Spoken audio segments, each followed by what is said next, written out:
Welcome to Samba Samba. Enjoy the video.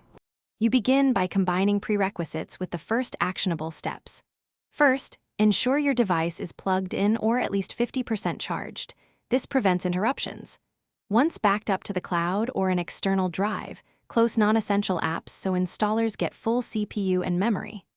Next, switch to a wired network when possible. Wired is more stable than wireless for big files, and you'll avoid slow retransmits. Start the updater now and watch its initial download progress while you prepare the next stage. Once the updater has started, focus on the complex middle steps. You should choose a wired Ethernet connection or the 5 GHz Wi-Fi band to reduce latency and packet loss.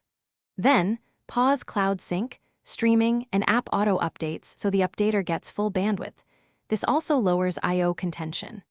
Make sure to install large updates sequentially and reboot after each major patch to allow file replacement and driver reloads. Doing this prevents lengthy rollbacks and keeps the system responsive while changes apply. To complete the process, apply final steps and a key troubleshooting tip.